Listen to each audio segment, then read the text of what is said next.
તો રાજ્ય સરકારે નવી મહાનગરપાલિકાને મંજૂરી આપી છે।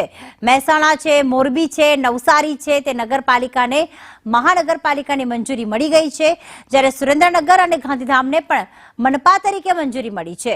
વાપી અને આણંદને પણ હવે મહાનગરપાલિકાનો દરજ્જો આપવામાં આવ્યો છે। નડિયાદ અને પોરબંદરને પણ મહાનગરપાલિકા તરીકે મંજૂરી મળી ચૂકી છે। હિરણ લાઈવ અમારી સાથે જોડાઈ ગયા છે। હિરણ, નવ મહાનગરપાલિકાને મંજૂરી મળી ચૂકી છે, શું વધુ વિગતો?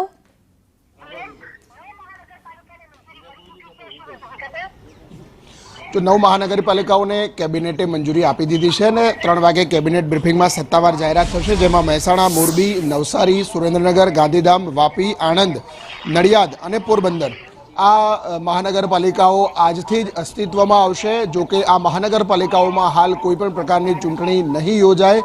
આ તમામ 9 મહાનગરપાલિકાઓની અંદર વહીવટદાર મૂકવાનો રાજ્ય સરકારે નિર્ણય કર્યો છે અને એની અસ્તિત્વ આવતાની સાથે જ આ તમામ મહાનગરપાલિકાઓમાં વહીવટદાર રહેશે।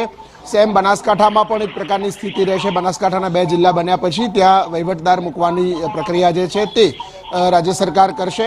આજે જ જિલ્લા વિભાજન અને કોર્પોરેશનના નોટિફિકેશન થતાની સાથે જ એમાં વહીવટદાર મુકાશે।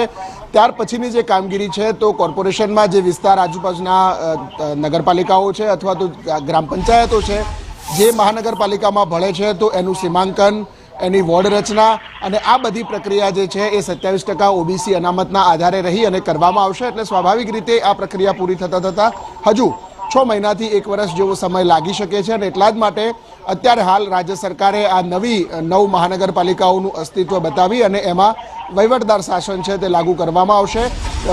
આઈએએસ અધિકારીઓને મૂકવાની શક્યતા પ્રમાણમાં ઓછી દેખાઈ રહી છે। વહીવટદાર તરીકે કોઈ ગેસ કેડરના સિનિયર સ્કેલના અધિકારીઓ છે અથવા તો આરએસી કક્ષાના અધિકારીઓ છે એમને આ નવી મહાનગરપાલિકાઓની અંદર વહીવટદાર તરીકે પ્રાથમિક તબક્કામાં મૂકવામાં આવશે।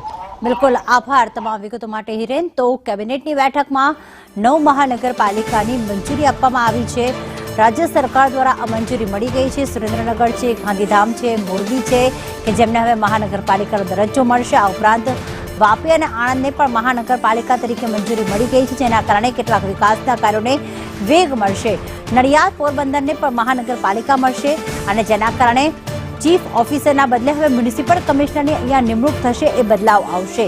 અને સાથે સાથે મહાનગરપાલિકામાં પ્રમુખના બદલે જે જિલ્લા પ્રમુખ કે નગરપાલિકાના પ્રમુખ જે જવાબદારી સંભાળતા હતા, હવે મેયર તેની જવાબદારી સંભાળશે।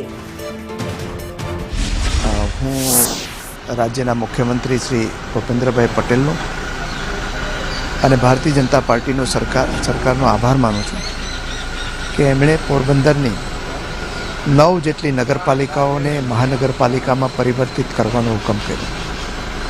આ હુકમ થવાને કારણે મારા પોરબંદર સહિતની જે તમામ નગરો મહાનગર તરફ બનવા જઈ રહ્યા હતા એના સુખ સગવડની અંદર અનેક પ્રકારનો વધારો થશે।